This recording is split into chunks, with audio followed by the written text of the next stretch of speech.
Okay, let's dive into one of those questions that seems so simple, but the answer is anything but.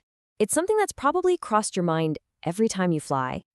I mean, it seems like a no-brainer, right? You're thousands of feet in the air. If something goes terribly wrong, why not have a little backup plan tucked under every seat?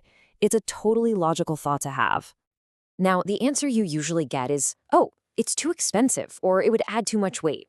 And yeah, those things are kind of true. But they are not the real reason. Not even close. The real reason we don't have parachutes has nothing to do with money and everything to do with the brutal, unforgiving laws of physics. And that's really the heart of it. Giving a passenger on a commercial jet a parachute isn't actually giving them a chance to survive. In fact, in pretty much every scenario you can imagine, it's basically guaranteeing they won't. And to get why, we have to understand the world just on the other side of your airplane window. So first, let's talk about that beautiful blue sky. It looks peaceful, but it's an incredibly hostile place for a human being. Your airplane cabin isn't just a room with wings, it's a life support system. Commercial jets cruise at around 30,000 feet.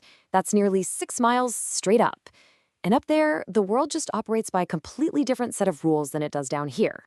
For starters, the temperature outside is about minus 50 degrees. We're talking colder than the absolute dead of winter in Siberia. If you were exposed to that, hypothermia would set in almost instantly. And then there's the air pressure, or really the lack of it. At that altitude, it's only about a third of what we're used to on the ground.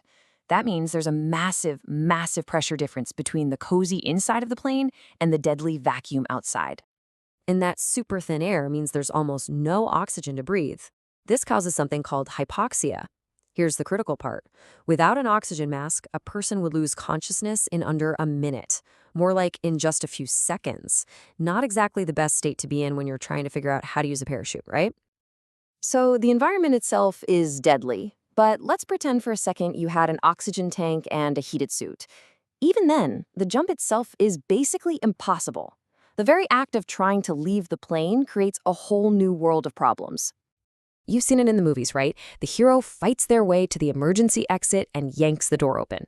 Well, in reality, because of that huge pressure difference we just talked about, a single person couldn't even budge that door. But if you could somehow get it open, the result would be nothing short of explosive. And don't forget, you're not just sitting still up there. The plane is hurtling through the sky at around 900 kilometers per hour. That is ridiculously fast. Hitting air at that speed is like hitting a brick wall. So this is what would actually happen.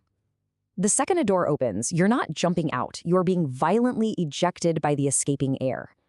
That 900-kilometer-per-hour wind blast would hit you like a physical wall, likely shattering bones. You'd be freezing solid while tumbling completely out of control.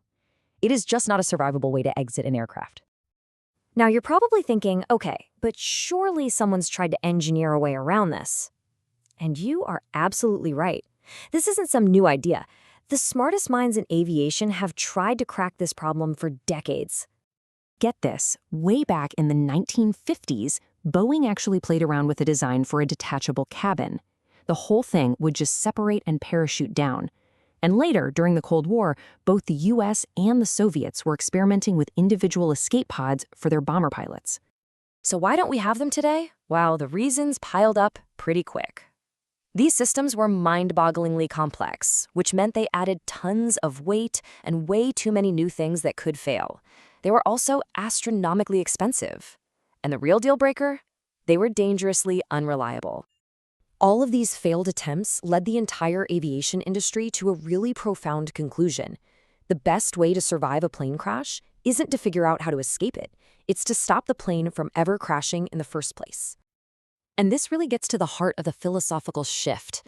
Instead of focusing on a reactive escape plan, like parachutes, that was pretty much doomed to fail, the industry poured all of its brainpower and resources into proactive safety, into prevention. You see, your real parachute isn't packed under your seat. It's the two incredibly reliable jet engines hanging on the wings.